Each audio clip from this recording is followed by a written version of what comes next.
Kevin Neal is a telecommunications engineer of over 24 years. He's a minister and a speaker, a coach and a trainer with John Maxwell's team. He has a myriad of experiences as a soldier, firefighter, and EMT. Help, he can save your life today if you need him to. But his most prized experience is being a father, husband, and grandfather. Please welcome Kevin Neal.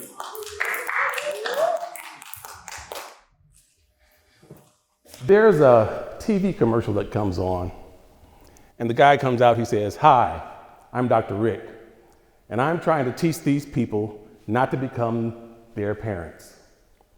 I think that is hilarious. It has several iterations, but I think that is my favorite commercial. We become our parents in so many ways. My dad had a word, and I'm sure your parents probably have done things and said things that you said at the time, "That is so lame. That is so crazy. Dad, where did you ever get that?" My dad used to say, "Devilish."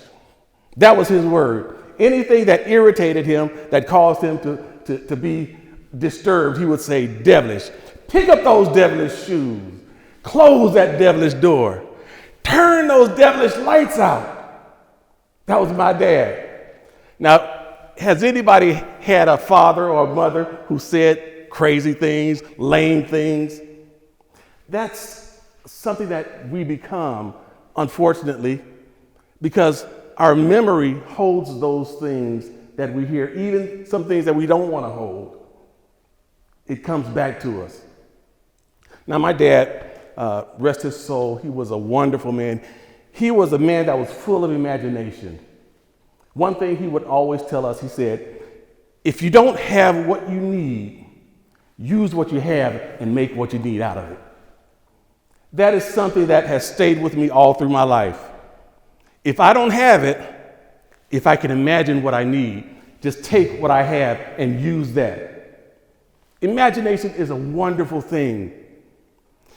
Albert Einstein once said that imagination is more powerful than knowledge, because knowledge is limited, but imagination goes all around the world. Think about that. Imagination. Now, when we were young, when we were children, we allow our imagination to just roam free. I mean, we could be everything that we want to be. We can be a soldier, we can be a firefighter, we can do this and we can do that. We can be Superman if we want to be, because it's imagination. But one thing about it, sometimes our memory, we allow our memory to be stronger than our imagination. Memory is a good thing. It's a good thing because memory keeps us safe. Memory protects us. Remember when you touched that hot stove? Every time after you go by that stove or that furnace or that heater, now you know I don't touch that because it's hot. But memory will also be a prison. Memory can be a prison because it'll keep you from doing the things that you should do. It keeps you from soaring like you can soar because you remember what somebody did, because you remember what somebody said. And every time you want to do something outside of the box, memory jumps up and says, "Oh no, you can't do that because remember."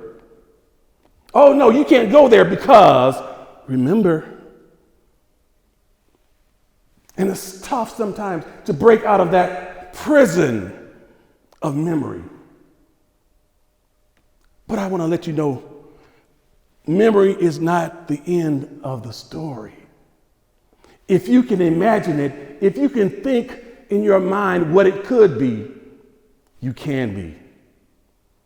There is a saying, Jim Rohn once said that the past should be our school.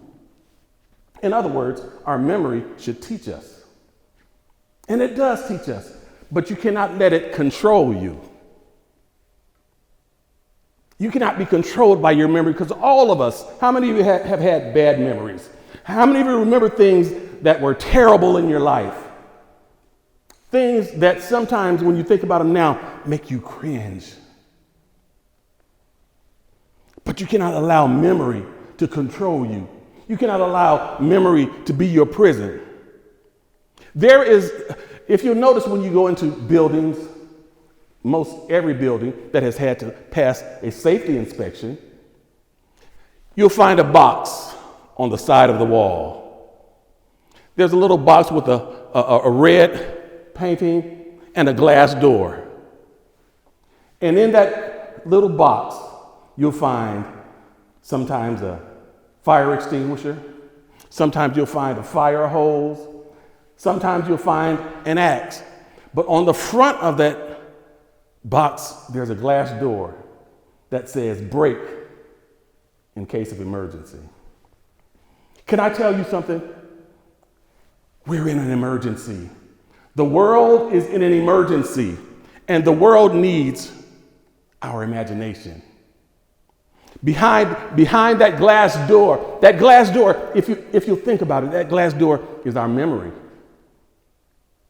That glass door is keeping us from getting to our imagination. Why is it that as we're children, we're allowed to allow our imagination to go free? But as we get older, they tell you, no, don't daydream. You have to think about this and that. You have to gain knowledge. You have to study.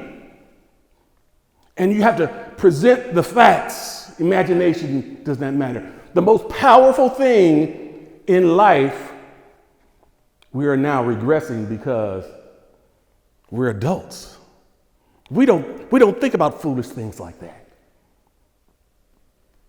Imagination is what causes us to soar. Imagination, I'll tell you what, memory will back you up in a corner, but imagination will bust you out. Memory will cause you to be good, but imagination will cause you to be great. Memory will cause you to know things, but imagination will cause you to be innovative. What do you want out of life? What is holding you back? Break the glass. The world needs you. The world needs you to break the glass because this is an emergency. Behind that glass is the cure for AIDS. Behind that glass is the cure for cancer. But because you won't imagine,